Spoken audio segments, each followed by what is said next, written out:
अभी आ गई आवाज। अब बताओ। अरे यार भाई यार, कैसे गेम मैंने देखा यार, ये तो ऑन हो रखा है, सारी चीज ऑन हो रखी है। ऐसा मेरे साथ हो जाता है कभी कभी। कभी कभी पर्दा खुलता है, कभी कभी नहीं पर्दा खुलता। मैंने बड़ी प्यारी प्यारी बातें बोली, बट आपको कष्ट हुआ, उसके लिए मैं क्षमा प्रार्थी हूँ। हमारे 2 मिनट वेस्ट हो गए, पर कोई बात नहीं।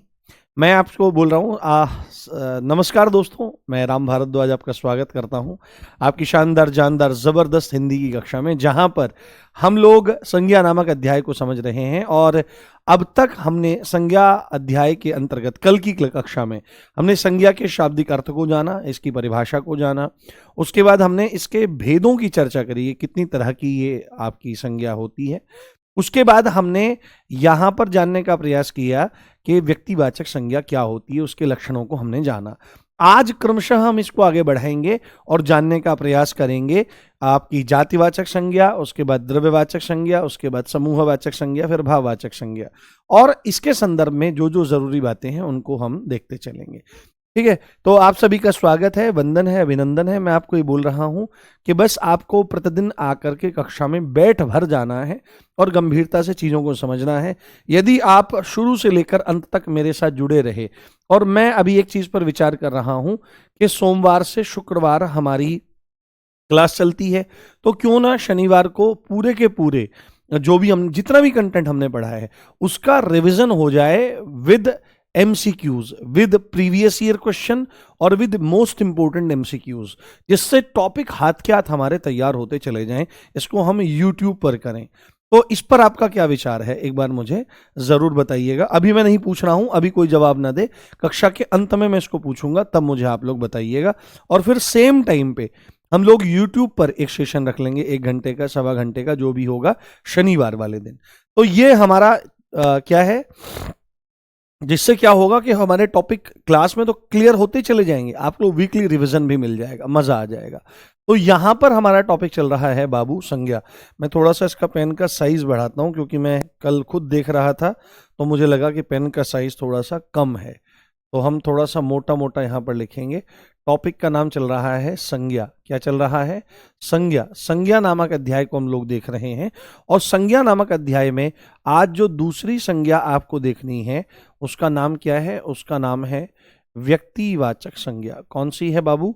ये है जातिवाचक। व्यक्ति तो पढ़ ली हमने, ये हमको देखनी है, ये क्या है? जातिवाचक संज्ञा। जातिवाचक। ये जातिवाचक संज्ञा नहीं है, ये जातिवाचक है। ठीक है, जाति जो है वो तो एक क्या है, ये है जाति और ये है जाति। ये क्या है? जाति। ये दोनों में अंतर है। इसका मतलब तो क्या है? जाना क्रिया है, जाने के संदर्भ में, और ये जाति मतलब जाति आपकी जो होती है, जिसको आप कास्ट भी कह सकते हो, जिसको आप जाति भी कह सकते हो, आदि आदि संदर्भ में चीजें आपकी जाती हैं। तो यहां पर आपको देखना है ये जातिवाचक संज्ञा है, और जातिवाचक संज्ञा के शब्द को हमको समझना जरूरी है, क्योंकि अगर हम शाब्दिक अर्थों को पकड़ते हुए चलेंगे तो परिभाषाएं तो स्वतः हमको दिखाई देंगी। तो आप मेरे साथ में इन चीजों को नोट करने का प्रयास करिए, देखने का प्रयास करिए। संज्ञा शब्द लिखा है, संज्ञा शब्द का अर्थ होता है नाम, ये तो हमने देख लिया है। वाचक का मतलब क्या होता है? वाचक का मतलब होता है बताने वाला। वाचक का मतलब क्या होता है? बताने वाला। वाचक का मतलब क्या होता है? बताने वाला। और जाति का मतलब तो जाति से है ही, जाति का मतलब तो जाति है ही। तो यहां पर जाति क्या, जो हमारे समाज में है, देखो एक्चुअली में जो समाज में पूरी की पूरी जातियां बटी हुई हैं प्यारे, वो भी एक तरह का वर्गीकरण है। कैसा? अब उसके आधार पर राजनीति होती है, ये सब होता है, ये तो अलग बात है, पर मूल बात यह है कि समाज में जातियां बटी हुई हैं। तो जातियों के संदर्भ में एक चीज ध्यान रखो, आज तो अलग अलग जातियां जो हैं वो अलग अलग काम करती हैं, क्योंकि हर बिरादरी से लोग सेना में भी हैं, पुलिस में भी हैं, हर तरह का बिजनेस करते हैं, टीचर भी हैं, सब हैं। परंतु इस जाति व्यवस्था की शुरुआत कहीं ना कहीं वर्ण व्यवस्था से हुई है। वर्ण व्यवस्था में ब्राह्मण है, क्षत्रिय है, वैश्य है, शूद्र है। तो ब्राह्मण जो पढ़ने पढ़ाने का काम करते हैं, क्षत्रिय जो इंटरनल और एक्सटर्नल सिक्योरिटी का काम करते हैं यानी सेना और पुलिस का काम, वैश्य जो कृषि, पशुपालन और वाणिज्य यानी कि कॉमर्स बिजनेस वगैरह का काम करते हैं। और उसके अलावा जो सर्विस प्रोवाइडर हैं, सर्विस प्रोवाइडर मतलब जो विभिन्न तरह की सर्विसेज देते हैं, जिसमें चाहे आपका सुनार हो गया, सर्विस प्रोवाइड करता है गोल्ड की, चांदी की, जिसमें आपका कुम्हार हो गया, जिसमें आपका धोबी हो गया, जिसमें आपका नाई हो गया, इत्यादि इत्यादि, जो सर्विस प्रोवाइडर क्लास है वो क्लास है। फिर ये आगे चल करके इनमें भी जो क्या है, विशेषकर जो जातियां निकली वो शूद्रों से निकली, अलग अलग काम करने वालों ने ये है। तो मूल बात यह है कि जैसे अगर आप किसी को कहो कि यह व्यक्ति कुम्हार है, तो आज से अगर 100 साल पहले कल्पना आप करो तो मिट्टी का बर्तन बनाने वाले जितने भी लोग थे उनको कुम्हार कहकर के संबोधित किया गया। यानी जाति एक ऐसा शब्द है जो एक ही तरह के व्यक्ति या वस्तुओं को संबोधित करने के लिए यूज होता है। ठीक है, एक ही तरह के तो जितने भी घड़े, मिट्टी के घड़े काम ये कर रहे हैं उनको सबको कुम्हार कहा। सोने का जितने भी लोग काम कर रहे हैं उनको सुनहार कहा। तो ये जाति है। तो ये जाति केवल यहीं तक सीमित नहीं है, ये इसके भी आगे है, क्योंकि जिनकी दाढ़ी मूछें निकली हुई हैं, है ना, जिनके बड़े बाल हैं, जिनके दिमाग में खटपट है, जो थोड़ी मौज मस्ती करते हैं, जिनके कंधे चौड़े हैं, जिनके मन में एक अलग सा वेग है, ओज है, ओ है ना, उनको लड़का कहा गया।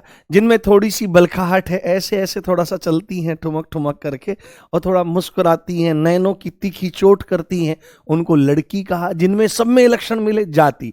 तो जाति क्या है? जाति शब्द के मायने होते हैं एक ही तरह के व्यक्ति या वस्तुओं को संबोधित करने वाला शब्द, ये जाति है। तो यहां पर क्या चीज है, हमने जातिवाचक संज्ञा ये लिखी, और जातिवाचक संज्ञा का शाब्दिक अर्थ अगर आप यहां पर लेवें, परिभाषा भी लिखेंगे, शाब्दिक अर्थ अगर आप प्यारे यहां पर लेवें तो शाब्दिक अर्थ आ जाएगा कि जाति के बारे में, है ना, किसी जाति के नाम को बताने वाला, है ना, किसी जाति के नाम को बताने वाला शब्द, किसी जाति के नाम को बताने वाला जो शब्द है वह हमारा जातिवाचक संज्ञा कहलाता है। यह बात आपको पकड़ में आनी चाहिए। हाँ, यह बात आपको पकड़ में आनी चाहिए। क्लियर हो गई बात? अब इसकी परिभाषा हम लोग देखते हैं और परिभाषा को समझने का प्रयास करते हैं। इसके संदर्भ में बहुत सारी चीजें हैं जो हमको देखनी है, जो हमको समझनी है। परिभाषा, इससे जी अब यहां पर लिखें आप परिभाषा, इसकी परिभाषा। तो संज्ञा क्या है? संज्ञा शब्द ही तो है, और आपको पता है संज्ञा क्या है? विकारी शब्द है। तो यहां पर आपको लिखना है संज्ञा वे शब्द, क्या है बाबू? वे शब्द, ये ऐसे शब्द हैं, वे शब्द जिनसे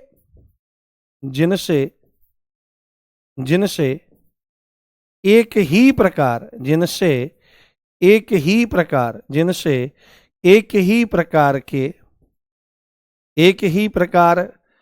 की वस्तुओं नहीं, पहले व्यक्ति लिख लेते हैं, एक ही प्रकार के व्यक्तियों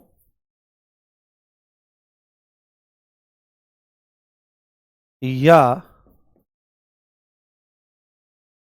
वस्तुओं की जाति का बोध होता है, की जाति का पता चलता है, जाति का बोध होता है, जाति का बोध होता है। उसको क्या कहते हैं? उसको हम आपकी जातिवाचक संज्ञा कहते हैं। जाति का पता चलता है, बोध होता है, जातिवाचक संज्ञा कहलाते हैं। जातिवाचक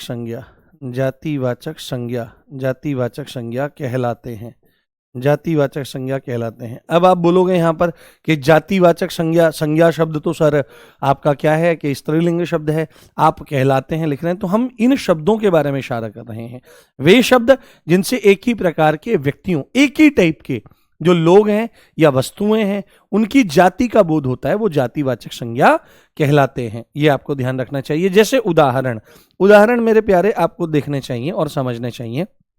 उदाहरण शब्द है, उदाहरण।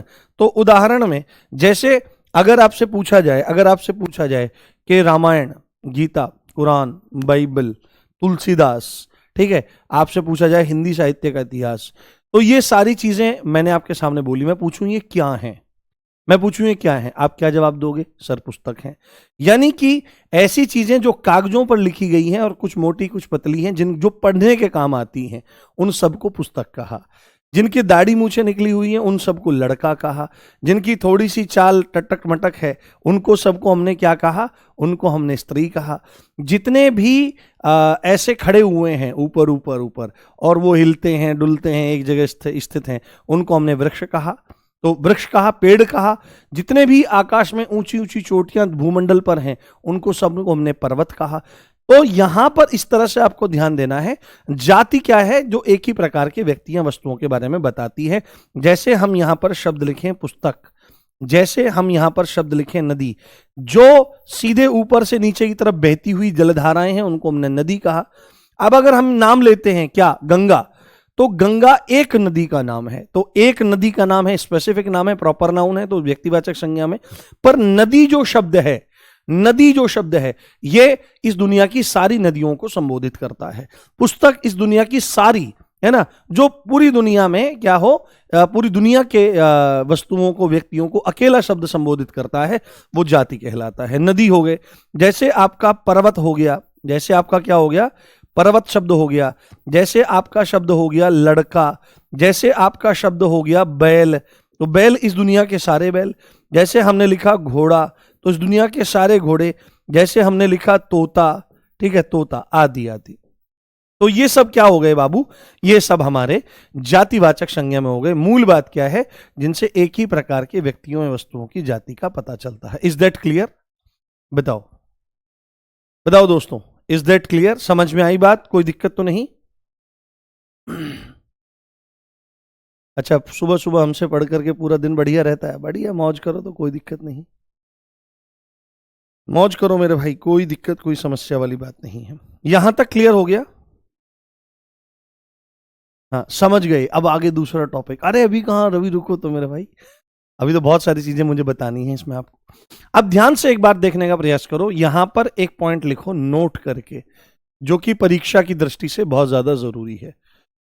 परीक्षा की दृष्टि से बहुत ज्यादा जरूरी है। आपसे आपको देखते ही तो पता लग जाएगा कि भाई ये है, ये है, ये सब जातिवाचक संज्ञा है।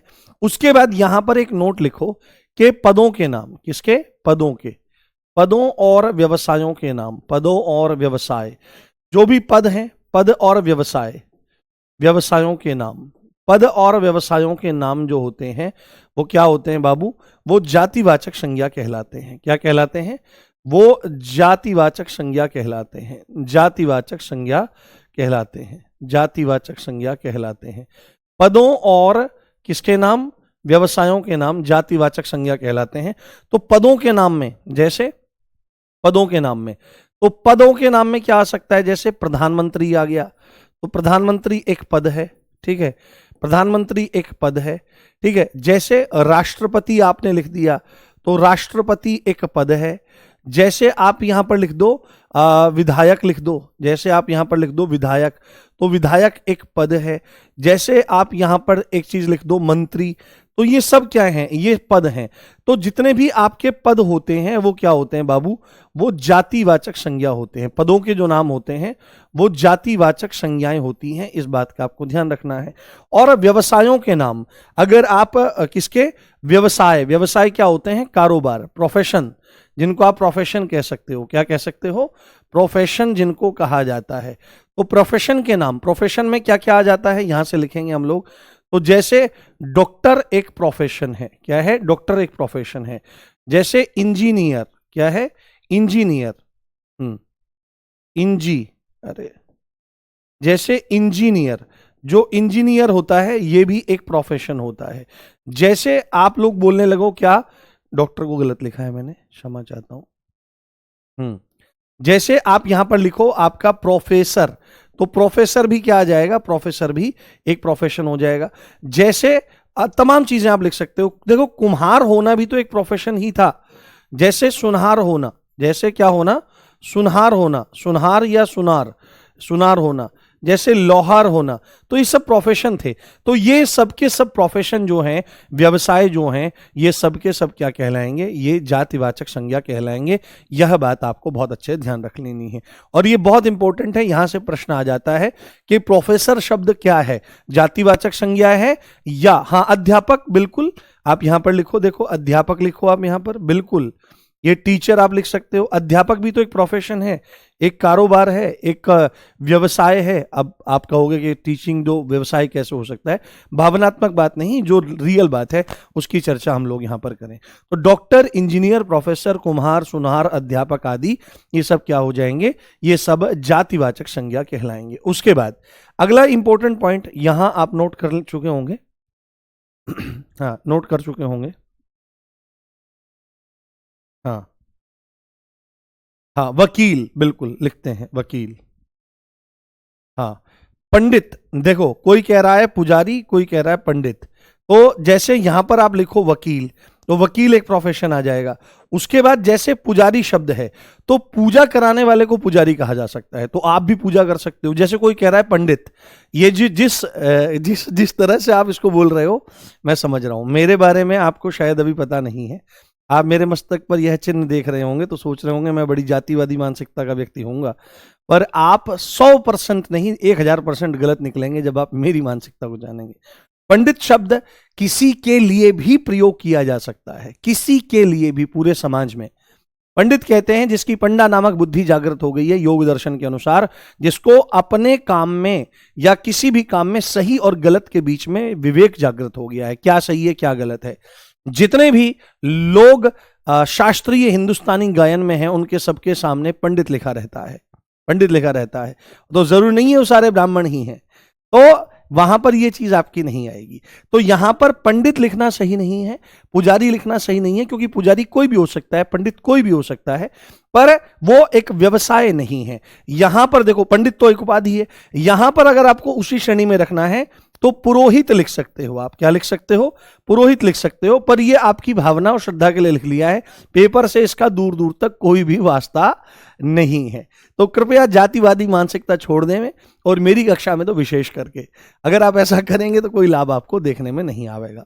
चलो एक अगला पॉइंट, जितने भी प्रकृति के तत्व हैं, प्रकृति के तत्वों के नाम, एक इंपॉर्टेंट पॉइंट और, प्रकृति के तत्वों के नाम, जितने भी प्रकृति के तत्व हैं, प्रकृति के तत्वों के नाम जातिवाचक संज्ञा है। प्रकृति के तत्वों के नाम जातिवाचक संज्ञा है, प्रकृति के तत्वों के नाम जातिवाचक संज्ञा है, जातिवाचक संज्ञा है।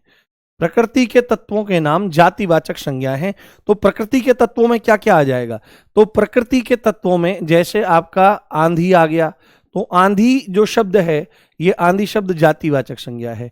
जैसे तूफान शब्द आ गया, तूफान, तूफान आ गया। जैसे भूकंप शब्द आ गया, क्या आ गया? भूकंप, अर्थक्वेक शब्द आ गया। जैसे आपका शब्द आ गया, जैसे आपका शब्द आ गया, जैसे आपका शब्द आ गया, भूकंप आ गया। हाँ हाँ हाँ, वर्षा, बिल्कुल, वर्षा, वर्षा शब्द आ गया। तो वर्षा जो है, वर्षा भी आपका एक प्रकृति का तत्व है। जैसे ज्वालामुखी शब्द आ गया, क्या आ गया? ज्वालामुखी। तो आदि आदि शब्द सबके सब क्या हैं? इन सब के नाम आपके किसमें आ जाते हैं? इन सब के नाम आपके जातिवाचक संज्ञा के अंतर्गत आ जाते हैं। यह बात आपको समझ में आनी चाहिए। यहां तक बताओ, कोई दिक्कत, कोई समस्या, कोई परेशानी तो नहीं है? हाँ, सूखा, वो तमाम चीजें आ सकती हैं। जितने भी प्रकृति के तत्व हैं, आंधी, तूफान, भूकंप, ज्वालामुखी, कुछ भी, चक्रवात, चक्रवात, सुनामी, लो लिख के ही मानोगे तुम, रुकोगे नहीं। चक्रवात, चक्रवात, सुनामी, लो सब लिख दो जितने भी हैं भाई साहब।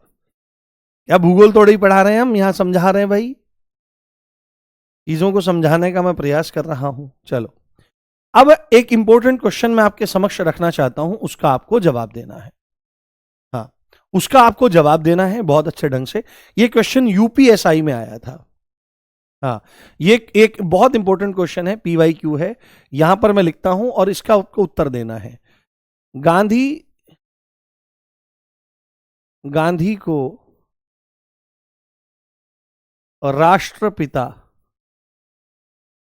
गांधी को राष्ट्रपिता माना जाता है।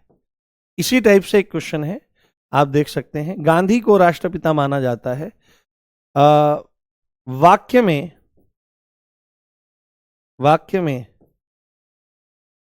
संज्ञा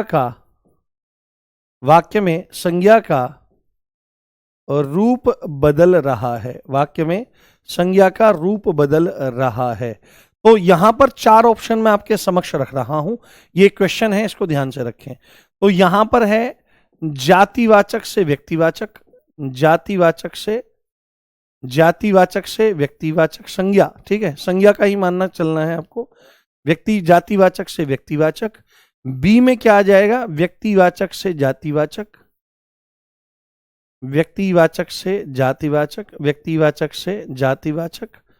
उसके बाद व्यक्तिवाचक से भाववाचक, व्यक्तिवाचक से भाववाचक, और ऑप्शन डी है भाववाचक से जातिवाचक। उत्तर देना एक बार, क्या उत्तर आ जाएगा? देखूं तुम्हारा उत्तर क्या है, देखूं कितनी सेंस डेवलप हुई है अभी तक आपकी। उत्तर दोष का रटा रटाया उत्तर होगा तुम्हारा, और पटापट आंसर कर दोगे। हाँ, ये क्वेश्चन कई बार पढ़ रखा है तुमने, बट इसके कॉन्सेप्ट को भी थोड़ा सा समझ लेना जरूरी है। बहुत बढ़िया मेरे बच्चों, बहुत शानदार मेरे बालकों। देखो यहां पे ध्यान से, 1 मिनट। देखो ध्यान से, यहां पर क्या होगा, आपको पता है कि यहां पर वाक्य में संज्ञा का रूप बदल रहा है। एक तो संज्ञा ये रही और एक संज्ञा आपकी ये रही, बाकी तो क्या है, ये तो कारक चिन्ह है, माना जाता है। ये क्या चीज है आपकी? बहुत बढ़िया, आपका उत्तर आ रहा है, माना जाता है। माना जाता होने का मतलब क्या है? यहां पर ये क्रिया के रूप है। तो यहां पर आप देखो, गांधी से कहां जा रही है क्रिया? गांधी जो शब्द है, गांधी से राष्ट्रपिता की तरफ जा रही है। कहां जा रही है? गांधी से राष्ट्रपिता की ओर जा रही है। तो आप ये देखो कि गांधी और राष्ट्रपिता, ये दोनों जो शब्द हैं, इनमें भाववाचक का तो कोई कॉन्सेप्ट है नहीं।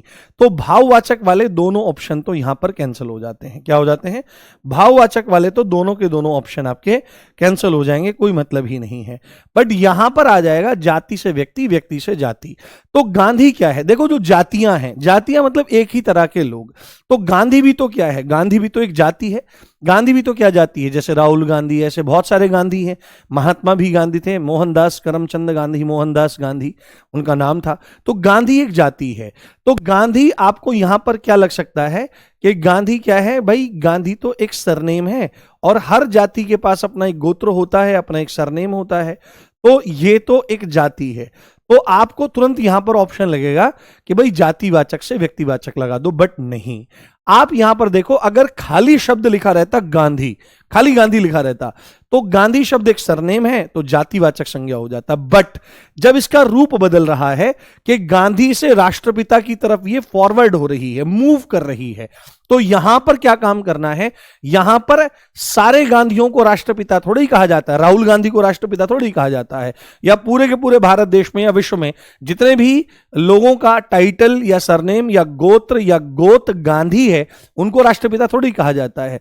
जब हम गांधी और राष्ट्रपिता शब्द को एक साथ लेकर के आते हैं, तो यहां पर गांधी का मतलब मोहनदास करमचंद गांधी से है, गांधी का मतलब महात्मा गांधी से है। तो यहां पर ये जो गांधी शब्द है, ये एक जातिवाचक संज्ञा न होकर के यहां पर ये किसी एक व्यक्ति के बारे में, जातिवाचक संज्ञा नहीं है यहां पर। ये क्या है? ये जातिवाचक संज्ञा नहीं है, ये एक व्यक्ति का बोध करा रही है। किसका? एक व्यक्ति का बोध करा रही है। गांधी का मतलब महात्मा गांधी, एक व्यक्ति का बोध करा रही है। तो एक व्यक्ति का बोध कराने के कारण यह व्यक्तिवाचक संज्ञा हो जाएगी प्यारे।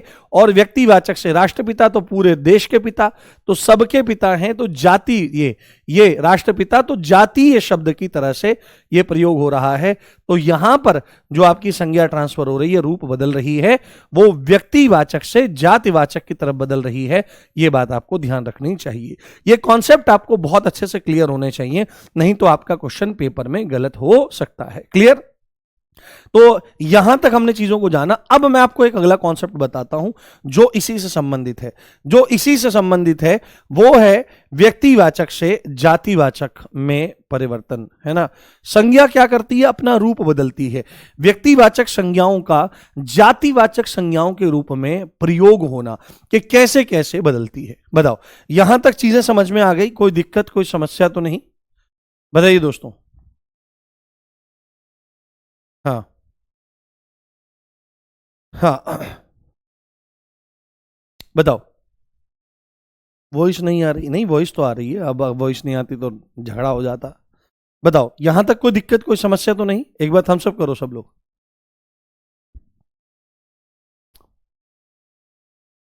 हम्म।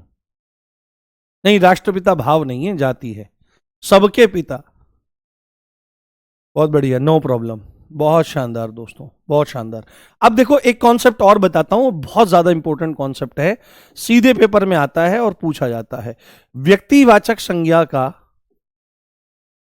व्यक्तिवाचक संज्ञा का व्यक्तिवाचक संज्ञा का जातिवाचक संज्ञा में रूप परिवर्तन। जातिवाचक संज्ञा में जातिवाचक संज्ञा में जातिवाचक संज्ञा में रूप परिवर्तन। रूप परिवर्तन। जातिवाचक संज्ञा में रूप परिवर्तन। रूप परिवर्तन। जातिवाचक संज्ञा में बदलाव। व्यक्तिवाचक संज्ञा का जातिवाचक संज्ञा में रूप परिवर्तन या में बदलाव, ये दोनों चीजें आप यहां पर लिख सकते हो।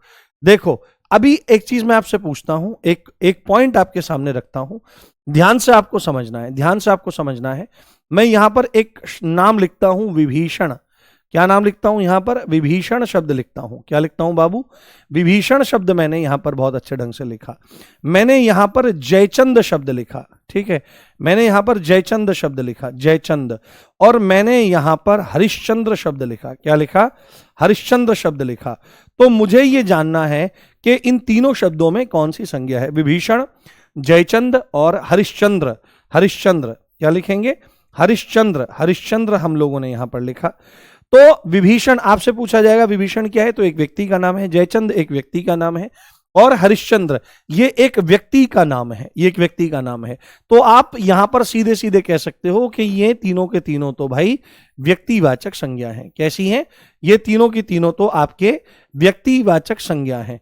परंतु अब आप देखो, विभीषण जो है यद्यपि भगवान के भक्त हैं, परंतु विभीषण को क्या कहा जाता है? घर का भेदी लंका ढाए, यानी कि जो रहस्य का उद्घाटन कर देता है, जो सीक्रेट्स को रिवील कर देता है, जो पोल को खोल देता है, उन लोगों के लिए क्या बात करी गई? भेद देने वाले लोगों को संगठित रूप से क्या बोला गया? अरे भाई, इन जैसे विभीषणों ने, अब शब्द प्रयोग किया कि विभीषण ने लंका को उजड़वाने में सबसे महत्वपूर्ण योगदान दिया। तो विभीषण एक व्यक्ति का नाम है, यहां पर विभीषण व्यक्तिवाचक संज्ञा है। बट अगर हम किसी को कहने लगे कि इन जैसे विभीषणों की वजह से तो देश का बंटाधार हो रहा है, तो अब हमने शब्द का प्रयोग किया विभीषण के स्थान पर विभीषणों।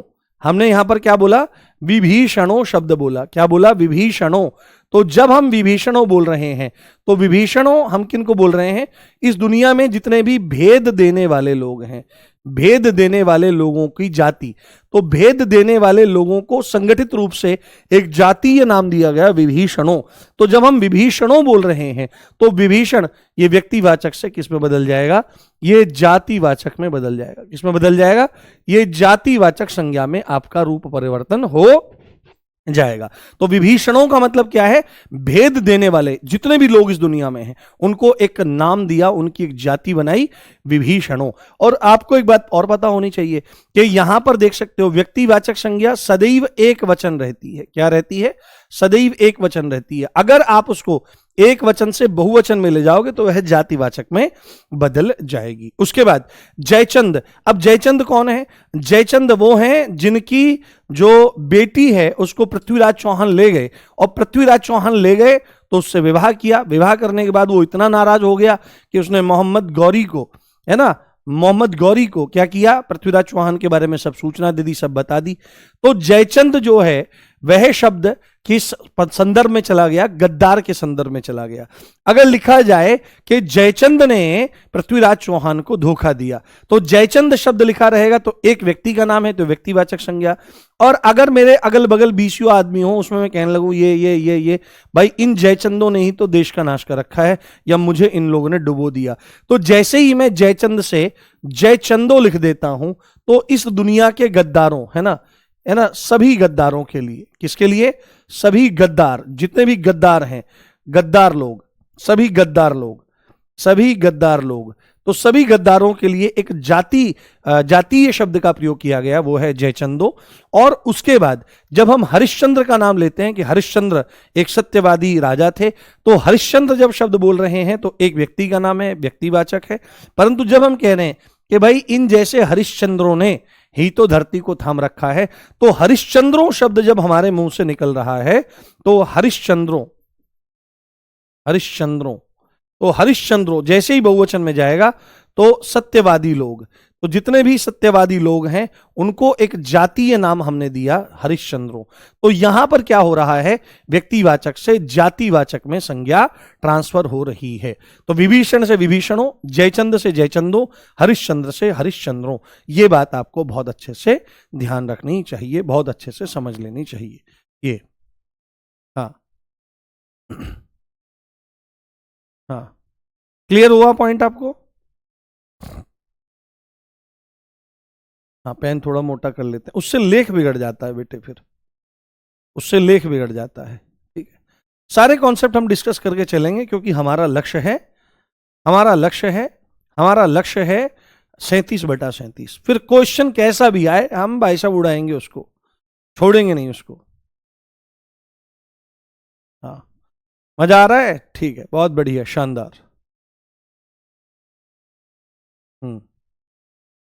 सारे कॉन्सेप्ट डिस्कस करेंगे हम। देखो, अब जातिवाचक संज्ञा कहने को तो पढ़ाओ, आज हमारा आधा घंटा लगभग जातिवाचक संज्ञा को समझाने में ही चला गया है। एक कॉन्सेप्ट मैं आपको और समझाता हूं, एक क्वेश्चन और है आपका, एक क्वेश्चन और है। जैसे क्या है, एक क्वेश्चन के समुद्रगुप्त को, एक क्वेश्चन आता है, समुद्रगुप्त को भारत का नेपोलियन कहते हैं, भारत का नेपोलियन, समुद्रगुप्त को भारत का नेपोलियन कहते हैं, समुद्रगुप्त को भारत का नेपोलियन कहते हैं। ये हमारे पास पॉइंट आ गया। तो वो यहां पर पूछेगा कि ये जो नेपोलियन शब्द है, ये जो नेपोलियन शब्द है ये क्या है ना? ये इसमें एक पॉइंट लिखेगा कि अधोरेखित शब्द की संज्ञा बताइए। अधोरेखित का मतलब जिसके नीचे, अधो मतलब नीचे, रेखित मतलब रेखा वाला, तो अधोरेखित शब्द की संज्ञा है, अधोरेखित शब्द की संज्ञा है, संज्ञा बतानी है आपको। अधोरेखित शब्द की संज्ञा है, तो आप इसका उत्तर दीजिए। यहां पर ऑप्शन है व्यक्तिवाचक, यहां पर ऑप्शन है व्यक्तिवाचक, यहां पर ऑप्शन है जातिवाचक, यहां पर ऑप्शन है जातिवाचक, यहां पर ऑप्शन है आपका क्या, समूहवाचक, और यहां पर आपका ऑप्शन है आपका भाववाचक। तो बताइए इसमें से कौन सा हो जाएगा? उत्तर दो, ए, बी, सी और डी। बहुत इंपॉर्टेंट क्वेश्चन है, मल्टीपल टाइम्स रिपीट होता है। समुद्रगुप्त को भारत का नेपोलियन कहते हैं, तो नेपोलियन शब्द क्या है? व्यक्तिवाचक संज्ञा है, जातिवाचक संज्ञा है, समूहवाचक संज्ञा है, या भाववाचक संज्ञा है? देखूं क्या उत्तर कर रहे हो आप लोग। हाँ, देखूं क्या उत्तर कर रहे हो आप लोग। और बहुत सरल सा है, इसको तो आप आसानी से उत्तर दे सकते हैं। क्या उत्तर आ रहा है? लाइन लगा के क्या आ रहा है? बी आ रहा है, सी भी आ रहा है बीच में। हाँ, बी उत्तर आ रहा है, बहुत बढ़िया। चलो देखते हैं। पर आपको एक बात समझनी चाहिए कि हम क्या बोल रहे हैं। भारत का नेपोलियन कहा जाता है, तो आपसे पूछा जाएगा कि भाई नेपोलियन, तो आप तुरंत क्या कहोगे? आप तुरंत यहां कहोगे कि नेपोलियन एक योद्धा का नाम है ना? क्या, किसका नाम है? एक योद्धा का नाम है, एक बहादुर योद्धा का नाम है। किसका? एक बहादुर योद्धा, एक बहादुर योद्धा का नाम। जैसे ही आप ऐसे बोलोगे, एक बहादुर योद्धा का नाम है, ये हमने यहां पर देख लिया। तो आप एक बात बताओ, जब हम बोल रहे हैं नेपोलियन एक जैसे ही क्या आएगा, आप परिचय क्या दोगे, एक बहादुर योद्धा का नाम है, तो नेपोलियन शब्द तो व्यक्तिवाचक संज्ञा होना चाहिए भाई, आप जातिवाचक कैसे बोल रहे हो? तो आप बोलोगे सर सुनो सुनो सुनो, सर सुनो हमारी बात सुनो। मैं कहा बताओ भाई। सर अगर खाली लिखा रहता नेपोलियन, लिखा रहता नेपोलियन शब्द में कौन सी संज्ञा है, तो फिर सीधे आता कि नेपोलियन शब्द एक बहादुर योद्धा का नाम है। अगर ऐसे लिखा रहता तो व्यक्तिवाचक संज्ञा है। परंतु आप यहां पर पूरा कॉन्टेक्स्ट देखो, समुद्रगुप्त को भारत का नेपोलियन कहा जा रहा है, यानी समुद्रगुप्त के संदर्भ में नेपोलियन शब्द का प्रयोग हो रहा है, और नेपोलियन एक बहादुर योद्धा का नाम है। यानी कि इस दुनिया में जितने भी बहादुर लोग हुए हैं, जिन्होंने सैकड़ों युद्ध जीते हैं, इसको काच कहा जाता है समुद्रगुप्त को। इसने लगातार 100 युद्ध जीते थे शकों के खिलाफ। तो समुद्रगुप्त की जो तुलना है वो नेपोलियन से करी गई। और यहां पर जो नेपोलियन शब्द का अर्थ है, तो इस दुनिया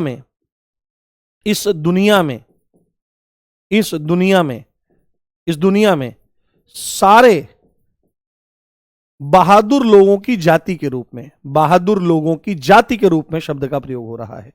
बहादुर लोगों की जाति के रूप में हम लोग प्रयोग कर रहे हैं, जाति के रूप में। इस दुनिया के सारे लोगों को हम नेपोलियन कह करके संबोधित कर रहे हैं, के रूप में संबोधित कर रहे हैं, संबोधित के रूप में संबोधन हो रहा है। तो यहां पर जब समुद्रगुप्त को भारत का नेपोलियन कहा जा रहा है, तो लाला यहां पर यह व्यक्तिवाचक संज्ञा में नहीं आएगा, यह जातिवाचक संज्ञा के अंतर्गत आ जाएगा। ऑप्शन बी हमारा सही हो जाएगा। हम हर एक चीज डिस्कस करते हुए चल रहे हैं। तो जातिवाचक संज्ञा के अंतर्गत जितनी बातें मेरे द्वारा आपको बताई जानी थी वो हम लोगों ने यहां पर डिस्कस कर ली है। आशा करता हूं आपको जातिवाचक संज्ञा में कोई दिक्कत नहीं है, कोई समस्या नहीं है, और एक एक पॉइंट आपका क्रिस्टल क्लियर हो गया है। अगर ये आपको क्लियर हो गया है तो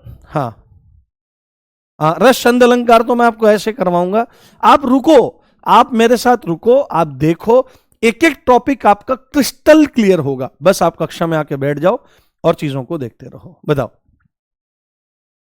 ठीक है, क्लियर है, कोई दिक्कत नहीं। अब अगली संज्ञा पर हम लोग चलते हैं और समझने का प्रयास करते हैं। देखो ऐसे चीजों को समझा जाता है, अगर आप चीजों को गंभीरता से पढ़ोगे, गंभीरता से समझोगे, तभी वो अपना स्वरूप दिखाती हैं, नहीं तो क्या फायदा होता है, कुछ फायदा नहीं होता है। अब हम तीसरे नंबर पर लिखते हैं, कौन सा? तीसरे नंबर पर हमारे द्वारा लिखा जाएगा अब द्रव्यवाचक संज्ञा। क्या करेंगे बाबू? द्रव्यवाचक संज्ञा। क्या लिखेंगे? द्रव्यवाचक संज्ञा। द्रव्यवाचक संज्ञा तीसरे नंबर पर हमारी आ जाती। बहुत सरल है समझने में, बड़ी आसान है समझने में, बट थोड़ा सा चीजों को आपको देखना है और चीजों को जानना है।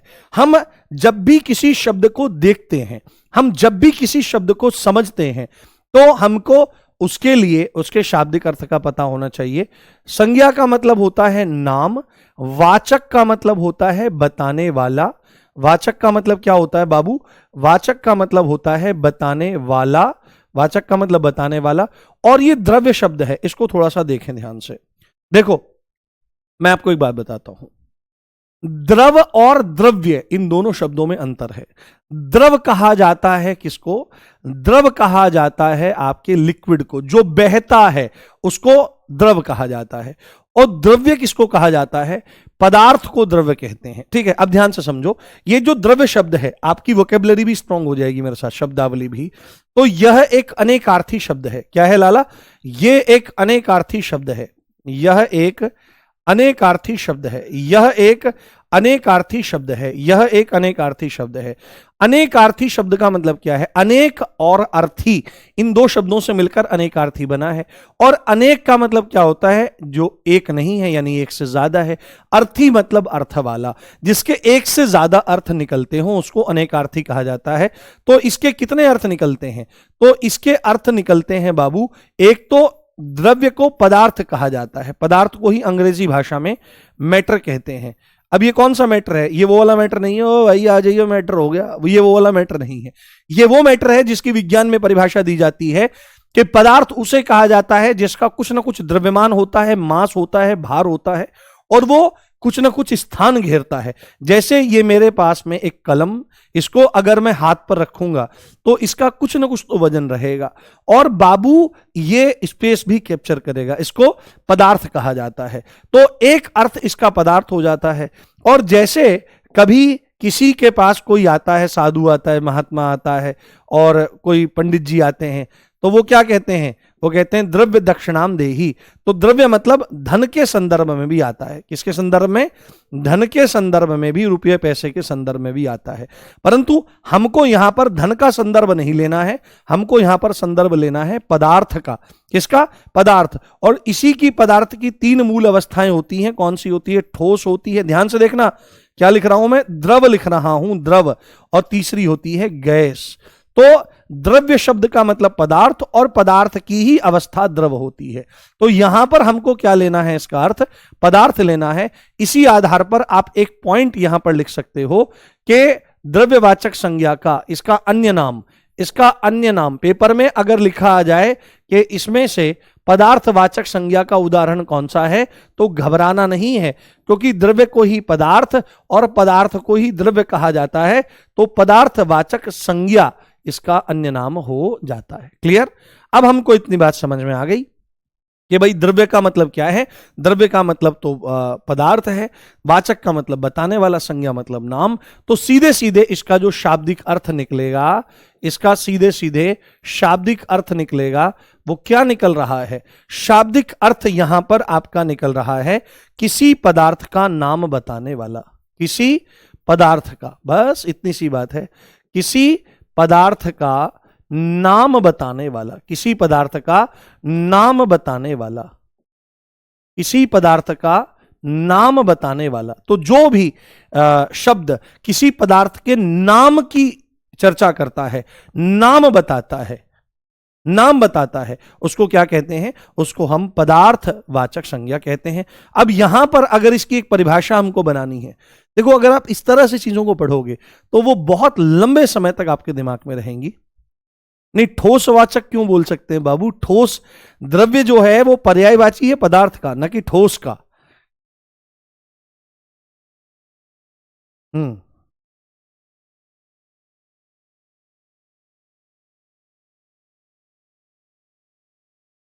हाँ, नहीं, हमको 37/37 ही चाहिए, हमारा वही टारगेट है। मैंने अंकित सर को भी ये बात बोली थी कि हमारा टारगेट ही 37/37 है। बस आपसे इतनी दरख्वास्त है कि आप कक्षा में प्रतिदिन आकर के बैठें और रोजाना आकर के पढ़ें, रोजाना इसका रिवीजन करें। मैं कोशिश कर रहा हूं कि इसी सप्ताह या इससे अगले सप्ताह फिर आपका वीकली रिवीजन भी हम लोग शुरू कर देंगे, जिससे बेहतर से बेहतर हमारा काम होवे। तो द्रव्यवाचक संज्ञा के बारे में यहां पर इसकी परिभाषा आप लिखिए मेरे कहने से, ठीक है? इसकी परिभाषा, इसकी परिभाषा। तो अब एक चीज आपको समझ लेनी है, एक और बात लिखते हैं इसके बारे में, एक और एक्सप्लेनेशन देते हैं परिभाषा देने से पहले। परिभाषा देने से पहले एक और एक्सप्लेनेशन देते हैं, जिसको हम बोल रहे हैं यहां पर द्रव्य, उसी को हम यहां पर पदार्थ बोलते हैं, उसी को हम यहां पर पदार्थ बोलते हैं। तो द्रव्य और पदार्थ के बारे में दो बातें आपको पता होनी चाहिए। द्रव्य कोई पदार्थ, पदार्थ कोई द्रव्य कहते हैं। तो दो बातें आपको पता होनी चाहिए कि हम द्रव्य को गिन नहीं सकते, हम द्रव्य को गिन नहीं सकते, गिन नहीं सकते। द्रव्य जो भी होता है उसको हम गिन नहीं सकते, हम गिन नहीं सकते, गिन नहीं सकते, गिन नहीं, गिन नहीं सकते, गिन नहीं सकते। तो जिन चीजों को गिना नहीं जा सकता, जिन चीजों को गिना नहीं जा सकता, उनको क्या किया जा सकता है? हम उनको माप तौल सकते हैं। हम द्रव्य को माप तौल सकते हैं, हम द्रव्य को माप तौल सकते हैं। क्या करते हैं? उनकी हम मपाई तुलाई कर सकते हैं। क्या कर सकते हैं बाबू? मपाई और तुलाई कर सकते हैं। तो द्रव्य जिसको हम गिन नहीं सकते, तो हम क्या कर सकते हैं? हम उनको माप तौल सकते हैं, उनको मीजर कर सकते हैं। तो यहीं से इसकी परिभाषा का उदय हो जाएगा। और परिभाषा अगर आप चाहें तो अगले पेपर पे लिख देते हैं, अगले पेपर पर परिभाषा लिख देते हैं। परिभाषा में सीधे सीधे बात आ जाएगी कि वे शब्द, द्रव्यवाचक संज्ञा के बारे में जा रहे हैं परिभाषा, तो हम सीधे सीधे लिखेंगे यहां पर कि वे शब्द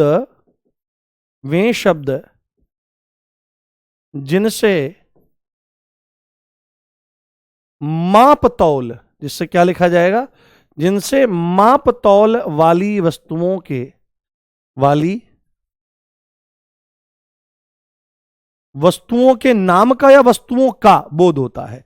वस्तुओं का बोध होता है।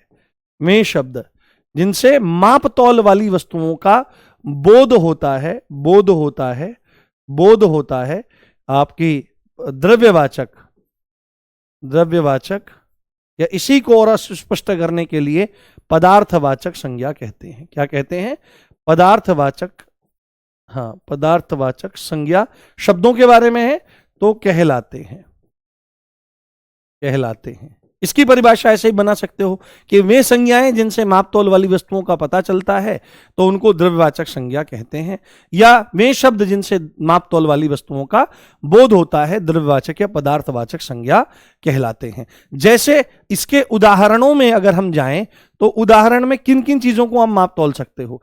जैसे हम लिखें यहां पर कोयला, तो कोयला जो है क्या आप उसको गिन सकते हो? क्या आपने कभी किसी दुकान पर जाकर यह मांगा है कि 1 कोयला दे दो, 2 कोयला दे दो, 3 कोयला? नहीं, आपने हमेशा बोला होगा कि भाई मेरे को 500 ग्राम तो कोयला दे दो, मेरे को 10 किलो कोयला दे दो, मेरे को 1 किलो दे दो, 5 किलो दे दो, 50 किलो दे दो, 1 क्विंटल दे दो, तो आप कोयला। जैसे ही आप घी जाते हो तो आप 1 घी नहीं मांगते, आप कहते हो 1 किलो दे दो, ठीक है? आप मात्रा की बात करते हो। माप तौल का मतलब है मीजरमेंट, मात्रा की बात करते हो। आप तेल लेने जाते हो तो तेल लेने जाते हो मतलब ये वो नहीं है कि भाई वो कहां गया, भाई तेल लेने गया, तो ऐसा नहीं है। तो आपका इसमें कोयला हो जाएगा, घी हो जाएगा, तेल हो जाएगा, इसमें आपका चावल हो जाएगा, इसमें आपका चीनी हो जाएगा। चीनी तो कहीं जाकर कहते हो भाई 1 चीनी दे दो, है ना, या 1 गेहूं दे दो, या 10 गेहूं दे दो, ऐसा तो कभी नहीं बोलते हो आप। जैसे आप दूध के बारे में कि 1 दूध दे दो, 1 दही दे दो, ऐसा कभी नहीं बोला जाता, क्योंकि पदार्थों को आप गिन नहीं सकते, आप उनको माप सकते हो। जैसे चाय के संदर्भ में आ जाएगा, बहुत सारी चीजें इसमें हो सकती हैं, कोयला, घी, तेल, चावल, चीनी, गेहूं, दूध, दही। जैसे लोहा, जैसे लोहा, जैसे सोना, तो सोना आप किलो में नहीं मांगोगे जाकर के, किस में मांगोगे? तोले में मांगोगे। तोला मतलब लगभग 10 ग्राम। तो सोना, चांदी जो है इसको भी आप तोले में मांगोगे। जैसे तांबा है तो तांबे को भी आप किस में मांगोगे? आप तोल में ही मांगोगे, मपाई और तुलाई में, ठीक है? अब देखो एक चीज है, माप जो है, माप जो है, माप जो शब्द है, माप जो शब्द है, अब लंबाई की क्या होती है? लंबाई की होती है माप, और द्रवों की भी होती है माप। कि भाई दूध माप दे कितना है, तो 1 लीटर दूध है ना? तो कुछ चीजों की होती है मपाई और कुछ चीजों की होती है तुलाई, कुछ चीजों की होती है तुलाई। तो तुलाई में क्या है? तुलाई वगैरह किलोग्राम में होती है, ये लीटर वगैरह में होती है। तो मपाई तुलाई भी अलग अलग चीजें हैं। तो मपाई तुलाई को मेजरमेंट कहा जाता है। आदि आदि शब्द आपके क्या हो जाएंगे? आपके द्रव्यवाचक संज्ञा हो जाएंगे। बताओ, कोई डाउट, कोई समस्या तो नहीं? हाँ, पानी भी हो जाएगा। हाँ, बहुत बढ़िया, बहुत बढ़िया मेरे भाई। हाँ, पानी हो जाएगा, लिख देते हैं पानी भी। बालू लिख दो, लो कोई बात नहीं, तमाम चीजें हैं। बालू क्विंटल में लिया जाता है। बालू जो रेत होता है ये भी क्विंटल में लिया जाता है, रेत, आदि आदि। अब ऐसे तो विस्तार कितना भी किया जा सकता है। ये आपको क्लियर हो गया? एक बार थम्स अप करके बताओ सब लोग, और फिर हम समूहवाचक संज्ञा और आज करेंगे। कल फिर हम भाववाचक संज्ञा और उसके संदर्भ में, क्योंकि बहुत लंबा चौड़ा विस्तार है भाववाचक संज्ञा का भी, तो उसको हम समझने का प्रयास करेंगे। हाँ, तमाम तेजाब वेजाब कुछ भी, ऐसा कुछ भी आप कह लो, जूस, ये वो तमाम चीजें जो भी आपकी मपाई तुलाई में जाएगी, नमक, हाँ बिल्कुल सब हो जाएगा मेरे भाई। अब देखो अगला, चौथे नंबर पर हम लोग लिख रहे हैं हमारी समूहवाचक संज्ञा। क्या लिख रहे हैं? समूहवाचक संज्ञा।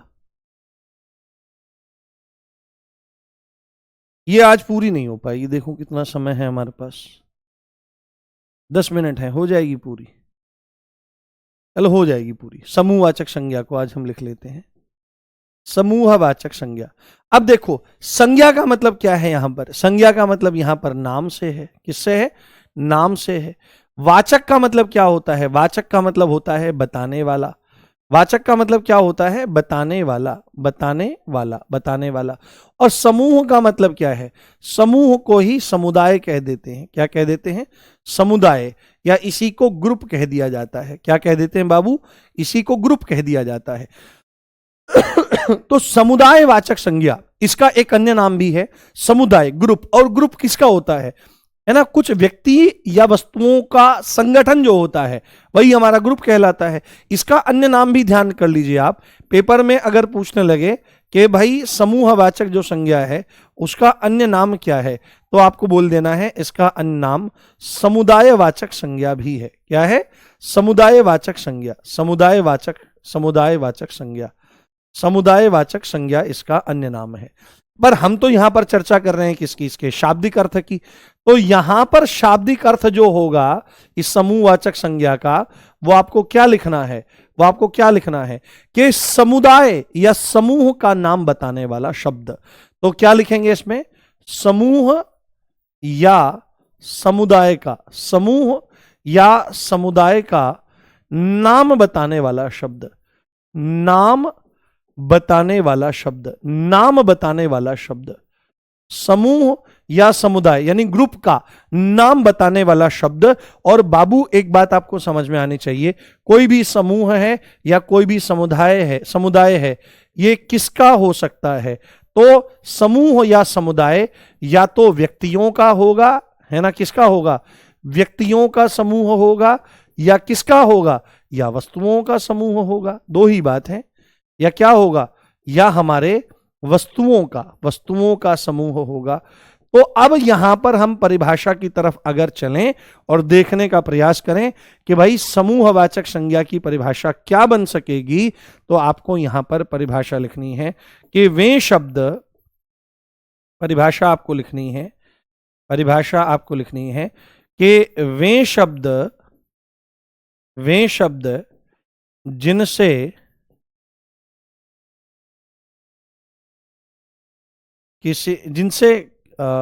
किसी व्यक्ति, ऐसे ही लिखना पड़ेगा क्योंकि लैंग्वेज उस तरह से बन नहीं पाएगी, क्योंकि व्यक्तियों लिखना जरूरी है। समूह में तो क्या रहेगा? समूह में तो बहुत सारे लोग रहेंगे, तो व्यक्तियों का समूह होगा। एक व्यक्ति से तो समूह बन नहीं सकता, दो तो चाहिए कम से कम, वस्तु भी एक से ज्यादा होनी चाहिए। तो फिर भी साधारण तरह थोड़ी सी यहां पर व्याकरणिक गलतियां करते हुए भी फिर भी हम चीजों को लिखने का प्रयास कर रहे हैं। जिनसे किसी व्यक्ति या वस्तु, इनसे किसी व्यक्तियों, ऐसे लिखते हैं, किसी व्यक्तियों लिखना सही नहीं है, तो किन्हीं व्यक्तियों, यही तो समस्या है, लैंग्वेज कई बार बन नहीं पाती, तो किसी व्यक्तियों ही लिखेंगे, किसी व्यक्तियों या वस्तुओं के समूह या समुदाय का बोध होता है। बोध मतलब पता चलता है, बोध होता है, बोध होता है। क्या होता है? बोध होता है, बोध होता है या पता चलता है, या क्या होता है? या पता चलता है, समूहवाचक संज्ञाएं कहलाती हैं, है ना। समूहवाचक संज्ञाएं शब्दों के बारे में है, तो समूहवाचक संज्ञा कहलाते हैं, समूहवाचक संज्ञा कहलाते हैं। ये आपकी सारी की सारी बात आ गई। तो समूहवाचक संज्ञा, शाब्दिक अर्थ समूह या समुदाय का नाम बताने वाले शब्द। किसका समूह, किसका समुदाय? तो व्यक्तियों का समूह या वस्तुओं का समूह। और अन्य नाम समुदायवाचक संज्ञा है। शब्द परिभाषा क्या हो जाएगी? तो परिभाषा हो जाएगी ऐसे शब्द, क्या हो जाएगी? वे शब्द या ऐसे शब्द जिनसे किसी व्यक्तियों या वस्तुओं के समूह का या समुदाय का बोध होता है, किसी समुदाय का बोध होता है व्यक्ति या वस्तुओं के, तो उनको समूहवाचक संज्ञा कहते हैं। अब सबसे इंपॉर्टेंट इनके उदाहरण हैं। इन उदाहरणों को आपको बहुत अच्छे से समझ लेना है, बहुत अच्छे से जान लेना है। जैसे हम लिखें यहां पर सभा, तो सभा क्या है? सभा व्यक्तियों का समूह है। जैसे हम लिखें संसद, तो संसद किसका है? सांसदों का समूह है। जैसे हम यहां पर लिखें, आपका सभा हो गया, संसद हो गया, परिषद होती है, तो परिषद भी क्या होती है? सभासदों का जो समूह होता है, व्यक्तियों का जो समूह होता है, जो निर्वाचित होकर के आते हैं, परिषद। और परिषद में हमेशा ध्यान रखना चाहिए, परिषद की वर्तनियां पूछी जाती हैं। सब पता लगेगा अभी आपको। हाँ, सब लिखेंगे हम, एक एक चीज यहां पर बहुत डिटेल में लिखने की कोशिश करेंगे, कुछ नहीं छोड़ेंगे जिससे पेपर में हमको कुछ चीजें समझ नहीं पड़े, मतलब छूट जाए हमारी कोई। तो सभा है, संसद है, परिषद है, समिति है। कोई भी समिति होती है तो समिति भी बहुत सारे लोगों का समूह रहती है। जैसे हम यहां पर लिखें आपका मंडल, जैसे हमने लिखा ये मंडल है, व्यापार मंडल है, उद्योग मंडल है। जैसे कीर्तन मंडली, भजन मंडली, तो मंडली में भी आ जाएगा। जैसे हम लिखें गिरोह, तो गिरोह हमने लिख दिया, गिरोह बदमाशों गिरोह तो बहुत सारे लोग हैं। जैसे हम लिखें झुंड, तो झुंड किसी का भी हो सकता है, व्यक्तियों का भी झुंड हो सकता है, जानवरों का भी झुंड हो सकता है। जैसे हम यहां पर लिखें आपका गुच्छा, जैसे हम यहां पर लिखें गुच्छा, गुच्छा। जैसे एक शब्द आता है घोंद, ये बहुत जरूरी है। घोंद किसको कहते हैं? तो आपने देखा होगा केला जो होता है, केले के पेड़ में से ऐसे पूरा का पूरा केलों का एक गुच्छा निकल आता है, तो उसको घोंद कहा जाता है। किसको कहते हैं? केले, केले का जो गुच्छा होता है, केले का, केलों का गुच्छा, उसको घोंद कहते हैं, उसको घोंद कहा जाता है, घोंद। एक शब्द आपका आ जाता है कुंज, क्या आ जाता है? कुंज आ जाता है, कुंज। तो आपने देखा होगा जगह जगह मंदिरों में, घरों में आरती होती है। क्या आरती होती है? आरती कुंज बिहारी की, श्री गिरधर कृष्ण मुरारी की। कुंज बिहारी, बिहारी मतलब ये बिहार राज्य से संबंधित नहीं है, ये विहारी का विकृत रूप है। बिहारी, विहार करना मतलब घूमना। और कुंजों में जो विहार करते हैं, कुंज किसको कहते हैं? जहां पर 1 2 3 4 पेड़ ऊपर जाकर अपनी कैनोपी खोल देते हैं, छतरी सी हो जाती है बड़ी, और उनके नीचे बीच में एक खाली जगह बच जाती है, उसको कुंज कहा जाता है। तो कुंज क्या होता है? वृक्षों के समूह को कुंज कहा जाता है। ठीक है, आपका कुंज हो गया। जैसे आपका क्या हो गया? दल हो गया, दल। हम लिखें यहां पर दल लिखें। जैसे हम बहुत सारे शब्द और भी यहां पर लिख सकते हैं। जैसे हमारा आ गया परिवार, परिवार एक बहुत इंपॉर्टेंट शब्द है। परिवार शब्द आ गया तो सभा, संसद, परिषद, समिति, मंडल, मंडली, गिरोह, झुंड, दल, कुंज, घोंद, गुच्छा, परिवार। और भी शब्द इसमें आपके हो सकते हैं। जैसे इसमें हो सकता है पुंज, तो किरणों का जो समूह होता है उसको पुंज कहा जाता है। नौकाओं का जो समूह होता है उसको बेड़ा कहते हैं। नौसेना चलती है, बहुत सारे, फ्लीट कहा जाता है जिसको। बेड़ा मतलब फ्लीट, तो फ्लीट में क्या होता है? एक आध जहाज थोड़ी चलता है, एक से ज्यादा चलते हैं, तो बेड़ा मतलब फ्लीट। तो ये भी तो आपका समूह ही है। जैसे हमारा यहां पर आ जाएगा सेना, जैसे हमारा यहां पर आ जाएगा कक्षा। तो ये सबके सब शब्द, और पेपर में आएंगे 2-2 नंबर दे करके जाएंगे, तो बहुत गंभीरता से इसको जानना है। हाँ, आप भी बताओ मेरे को। हाँ, संघ हो जाएगा, बिल्कुल संघ शब्द हो जाएगा। संघ में भी बहुत सारे लोग होते हैं। संघ आपका पार्टी हो सकता है, जैसे पार्टी शब्द हो सकता है। दल को ही पार्टी हमारा यहां पर कह दिया जाता है। तो तमाम शब्द हैं। जैसे एक भीड़ शब्द आ जाएगा, भीड़ शब्द। तो ये सब के सब क्या है? ये सब के सब आपके माने जाएंगे कि ये आपके समूहवाचक संज्ञाएं हैं। क्या है? समूहवाचक संज्ञाएं हैं। ये सब समूहवाचक संज्ञाएं हैं। क्या है बेटे? समूहवाचक संज्ञा है। Is that clear? एक बार बताओ, कुछ रह गया हो तो बताओ, अगर कोई और शब्द लिखना है। हाँ, ढेर, बिल्कुल ढेर लिखते हैं। सभा लिखना भूल गए, सभा तो लिख दिया, ढेर लिख देते हैं। बिल्कुल, ढोर नहीं, ढेर, ढेर लिख देते हैं कि भाई इसका ढेर लगा हुआ है। बिल्कुल, सभी महत्वपूर्ण शब्द हमने यहां पर लिख दिए हैं। हाँ, टीम वगैरह, टीम जो है ये सब हो जाएगा, टीम हो जाएगा। हाँ, टीम है एक, जैसे एक शब्द हो जाएगा टीम के साथ में। टीम के साथ में देखो, अब हम यहां पर एक शब्द लिख देते हैं पुस्तकालय, पुस्तकों का जो समूह है। जैसे हम यहां पर लिख देते हैं जुलूस, तो जुलूस भी एक शब्द हो जाता है, लोग निकालते हैं उसको। तो पुस्तकालय, जुलूस, आदि आदि शब्द, ऐसे तमाम शब्द हमारे हो सकते हैं। हाँ, श्रृंखला लिख सकते हैं, बिल्कुल श्रृंखला शब्द है। तो श्रृंखला क्या होता है? जो हमारा वो रहता है आपका सांकल, जिसको कहते हैं सांकल होता है ना, सांकल जो गाय भैंस के गले में डाली जाती है, सांकल, उसको श्रृंखला कहा जाता है। तो श्रृंखला सिकड़ी जो रहती है, तो बहुत सारी वो आपस में जुड़ जाती हैं। तो ये सब के सब मोस्ट इंपोर्टेंट हैं और पेपर में आएंगे। ये सब के सब आपके मोस्ट इंपोर्टेंट हैं और ये PYQ में भी आपको भरपूर देखने के लिए मिल रहे हैं। चलो, हमारा समय ओवर हो रहा है, फिर हमारी क्लास छोड़ने में समस्या रहती है। तो आज हमने यहां तक जान लिया, देख लिया। कैसी रही क्लास? आनंद आया? जंजीर को ही सांकल कहते हैं, गट्ठर, ऐसे तमाम चीजें हो जाएंगी बाबू। हाँ, अब आपको समझ में आ गई होगी ना सारी बात कि क्या कॉन्सेप्ट है क्या नहीं है। एक बार मुझे बताओ, सब चीजें क्लियर हैं? कोई दिक्कत तो नहीं? हाँ टाइम तो हो गया है भाई, बिल्कुल 1 मिनट ऊपर हो रही है। चलिए ठीक है, ऑल क्लियर। मुझे लगता नहीं कि आपको किसी भी तरह का कोई डाउट कहीं पर होगा, और बहुत अच्छे ढंग से हमने एक एक चीज को क्लियर करने की कोशिश करी। कल हम भाववाचक संज्ञा को देखेंगे, और बहुत विस्तार है भाववाचक संज्ञा का, क्योंकि भाववाचक संज्ञा का निर्माण भी होता है 5 प्रकार के शब्दों से, उसको देखेंगे और परिवर्तन भी देखेंगे भाववाचक संज्ञा में। तो इसी अच्छी बात के साथ आप देख रहे थे मुझे, मेरा नाम है राम भारद्वाज। कल फिर मिलते हैं और संज्ञा अध्याय को पूरा करेंगे। जय हिंद, जय भारत, नमस्कार, love you all guys, bye.